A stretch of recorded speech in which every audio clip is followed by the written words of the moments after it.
आसान है। Please sir. Mentally strong कैसे होते हैं और मेंटली स्ट्रांग होने का मतलब क्या है, ये हमको मिल करके आज फाइंड आउट करना है। पहले ये देखना है कि फिजिकली स्ट्रांग होने का मतलब क्या।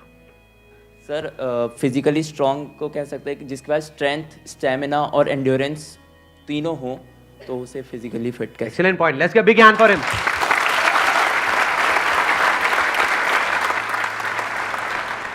क्या हम ये कह सकते हैं उसकी मसल स्ट्रांग हो? हाँ, क्योंकि कुछ भी लिफ्ट करने के लिए, सही। वेट उठाने के लिए मसल्स का स्ट्रांग होना जरूरी है। मसल्स वीक होंगी तो आप नहीं कर पाओगे, हाँ। है ना। जो ओवरऑल स्ट्रक्चर है उसमें बोन्स भी आ गई, मसल्स भी आ गई, वो स्ट्रांग होनी चाहिए। उसको हम फिजिकल स्ट्रेंथ बोल सकते हैं। अभी यही फंडे जो हम फिजिकल में देख रहे हैं, इसी को मेंटली देख करके और फिर समझने की कोशिश करेंगे स्टेप बाय स्टेप कि उसका मतलब क्या। कि फिजिकल स्टेमिना तो हमको समझ आता है कि फिजिकली हम जल्दी ना थके। कोई बंदा है उसने थोड़ा बहुत काम किया एकदम से थक गया तो इसका मतलब फिजिकली स्ट्रांग नहीं है। जैसे बहुत लोग होते हैं, जैसे ही अपनी फिजिकल ट्रेनिंग करते हैं, कुछ भी करते हैं, हल्का सा भी दर्द होता है तो छोड़ देते हैं, छुई मुई टाइप के, है ना। तो बड़ा दर्द हो रहा है, भाई दर्द नहीं होगा तो बनेगी कैसे, है ना। Right sir. तो हल्का सा भी कुछ होता है तो छोड़ देते हैं, एंड्योर नहीं कर पाते हैं पेन को। Yes sir. तो पेन को एंड्योर करने की जितनी हमारे अंदर पावर है उसको हम एंड्योरेंस बोल सकते हैं। सर मेरे हिसाब से फिजिकली स्ट्रांग होने का मतलब ये है कि सबसे बड़ी चीज़ ये है कि बीमारियों से दूर होना चाहिए उसे। अगर मतलब कई बार ऐसा होता है कि हमें फिजिकली स्ट्रांग दिख रहा है पर्सन, बट वो होता नहीं है। यानी कि एक बंदा हो सकता है वो फिजिकली हमको स्ट्रांग बाहर से दिख रहा हो और वेट भी बहुत अच्छा लिफ्ट कर रहा हो, और लेकिन उसकी इम्यूनिटी वीक हो। Yes sir. तो हम कह सकते हैं अंदर से वो बंदा कितना स्ट्रांग है। यानी कि जो भी डिजीजेज हैं, मतलब जो भी बीमारियां हैं, उनसे लड़ने की उसके अंदर कितनी पावर है उसकी बॉडी के अंदर। Yes sir. एक तो फिजिकल पावर, एक है उसकी इम्यूनिटी हम बोल सकते हैं। Yes sir. अब एक एक करके इन पॉइंट को देखते हैं कि मेंटल स्ट्रेंथ में किस तरीके से हम अप्लाई कर सकते हैं। सबसे पहले बात हमने करी फिजिकली स्ट्रांग होने का मतलब क्या, स्ट्रेंथ। मतलब आप कह लो वेट उठाना है।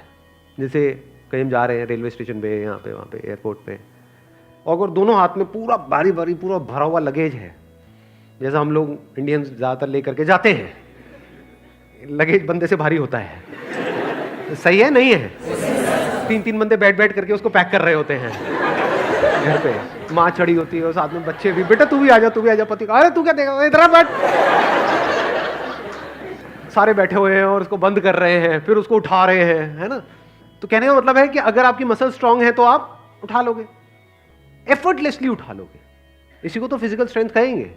एक है बहुत एफर्ट लगा के आपको कोई छोटा सा काम करना पड़ रहा है, एक है बहुत बड़ा काम भी आप कर रहे हो बिना किसी एफर्ट के। क्यों? क्योंकि आपकी बॉडी स्ट्रांग है, आपकी मसल स्ट्रांग है।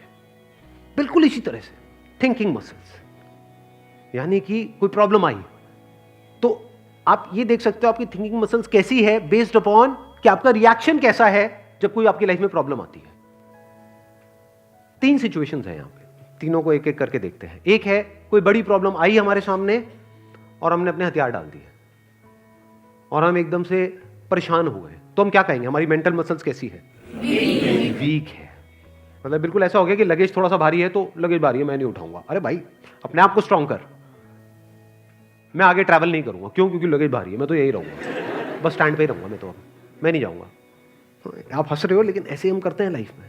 कोई बड़ी प्रॉब्लम आई तो हम क्या करते हैं, अपने हथियार डाल देते हैं, मतलब वी गिव अप, फेस ही नहीं करते हैं उस प्रॉब्लम को।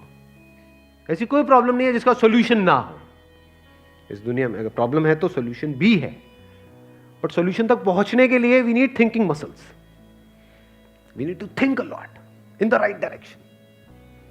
और ये राइट डायरेक्शन और रॉन्ग डायरेक्शन क्या है? राइट डायरेक्शन मतलब solution oriented approach, wrong direction मतलब प्रॉब्लम ओरिएंटेड अप्रोच, कि हम प्रॉब्लम में ही जाकर के स्टक हो गए हैं, बस उससे आगे बढ़ ही नहीं रहा है हमारा दिमाग। इसको हम कह सकते हैं मेंटली हमारी जो मसल्स हैं वो वीक है, मेंटली हम वीक है। दूसरा सिनेरियो क्या है, कोई प्रॉब्लम आई, उससे हम लड़े और लड़ने के बाद में बहुत एफर्ट लगाया, बहुत दिमाग लगाया, बहुत मेहनत करी, लड़े और जीत गए, मतलब उस प्रॉब्लम का हमने सॉल्यूशन निकाल लिया। क्या हम कह सकते हैं कि आप मेंटली बहुत स्ट्रांग हो? नहीं, नो। व्हाई? एग्जैक्टली, बिकॉज आपको बहुत एफर्ट लगाना पड़ रहा है। समझ गए ना?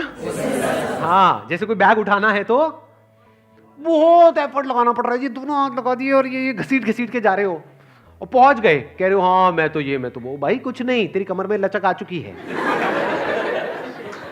The second scenario is better than the first scenario but not as good as the third scenario. Third scenario क्या है? बड़ी से बड़ी भी कोई प्रॉब्लम आई हमारी लाइफ में, हम पहले ही उसके लिए तैयार थे और ऐसे सॉल्यूशन निकल के आ गया। मतलब वो प्रॉब्लम जो दुनिया के लिए बहुत बड़ी है, जिसको देख करके लोग डरने लग जाते हैं, वो प्रॉब्लम आपके सामने आई, ऐसे सॉल्यूशन निकल गया, एफर्टलेसली काम हो गया। यानी एक बैग आपके पास में है 50 किलो का, ऐसे उठा लिया हल्के में। मतलब लोगों को देखने में लग रहा है कि अरे बैग तो बहुत हल्का है। बैग हल्का नहीं है, उस बंदे में दम है। तो कैसे लाइफ की मुश्किल से मुश्किल प्रॉब्लम्स को भी आप आसान से आसान बना सकते हो? कितना आसान बना सकते हो कि ऐसा लगे अरे इस बंदे को तो कोई एफर्ट ही नहीं करना पड़ रहा है। उसी को तो कहेंगे मेंटल स्ट्रेंथ, मेंटली स्ट्रांग होना। इसको अगर मैं समअप करूं, जो भी अभी तक मैंने कहा है उसको एक लाइन के अंदर अंदर, तो वो क्या है? एक कैटेगरी होती है लोगों की जो सिंपल से सिंपल प्रॉब्लम्स को भी कॉम्प्लिकेटेड बना देते हैं अपने माइंड में।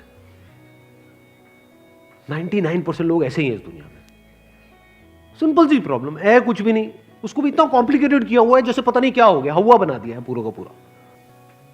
और दूसरी कैटेगरी होती है लोगों की, ऐसे बहुत कम लोग होते हैं, वही होते हैं जिन्होंने एक्चुअल में काम किया होता है अपनी मेंटल मसल्स के ऊपर। वो कौन होते हैं? जो कॉम्प्लिकेटेड से कॉम्प्लिकेटेड प्रॉब्लम्स होती हैं उनके सामने, जिसको देख करके ही बंदा कहे अरे यार ये तो बहुत कॉम्प्लिकेटेड है, उसको भी सिंपल बना देते हैं। जैसे फॉर एग्जांपल आपकी कोई रिलेशनशिप है किसी के साथ में और वहां पे बहुत क्लैशेस चल रहे हैं, बहुत मेजर कुछ इश्यूज हो रहे हैं। एक तो ये आपस में हम लड़ते मरते रहे कुत्ते बिल्ली की तरह, जैसे ज्यादातर घरों में होता है। उसका कोई सोल्यूशन निकल पाएगा कभी भी? नहीं। तो हमें क्या करना होगा? समझना होगा इस रिलेशनशिप में प्रॉब्लम है क्या। अज्यूम नहीं करना है पहले से कि प्रॉब्लम उसमें है या प्रॉब्लम मुझ में ही है। ये भी एक विक्टिम मेंटालिटी होती है, मेरे में ही कमी है, वो तो सब सही है बस मेरे में ही कमी है जी। ये भी बड़ी गंदी मेंटालिटी होती है, विक्टिम मेंटालिटी। या फिर तुझ में प्रॉब्लम है, मैं सही हूं तू गलत है। तो पर्सन को ना देखा जाए कि वो या वो, प्रॉब्लम को समझा जाए। प्रॉब्लम एग्जैक्टली क्या हो रही है रिलेशनशिप, वो जो क्लैश हो रही है उसकी जड़ क्या है, उसका कॉज क्या है। अगर वो हमको समझ आ जाता है बारीकी से, तो क्या वो प्रॉब्लम जड़ से ठीक नहीं हो जाती? और अगर हम उसको ना समझे और ऊपर ऊपर से ठीक करने की कोशिश करें, क्या वो कभी भी ठीक हो सकती है? कोई भी मिल करके क्या उसको ठीक करवा सकता है उस प्रॉब्लम को? जैसे दो लोगों के बीच में प्रॉब्लम हो रही है, कोई तीसरा आ जाए उनके बीच में मीडिएटर बन करके, मैं सॉल्व करवा दूंगा तुम्हारी प्रॉब्लम, तो कुछ देर के लिए तो समझौता करा सकता है, लेकिन अगर परमानेंट उसका सोल्यूशन चाहिए तो वो कैसे होगा? या तो दोनों को या दोनों में से किसी एक को बारीकी से समझना होगा नेचर ऑफ प्रॉब्लम क्या है। And that could be very simple.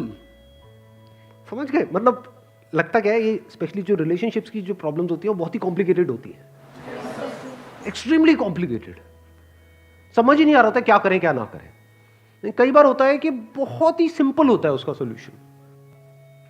अगर मान लो मेरी किसी के साथ में रिलेशनशिप है, उसमें कोई प्रॉब्लम हो रही है, तो उसको बारीकी से ऑब्जर्व किया, अच्छा प्रॉब्लम हो क्यों रही है और इतनी बड़ी प्रॉब्लम क्यों हो रही है, उसकी जड़ क्या है।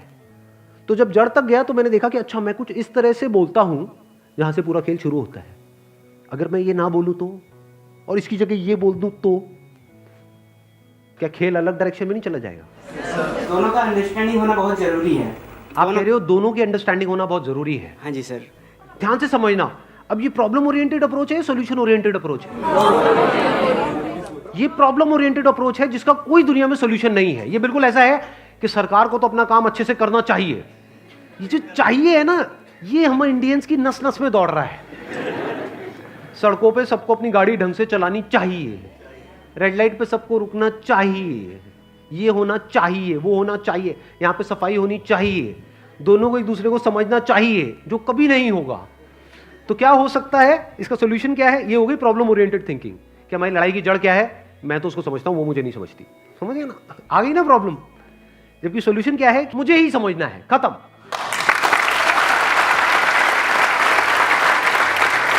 Thank you so much for coming.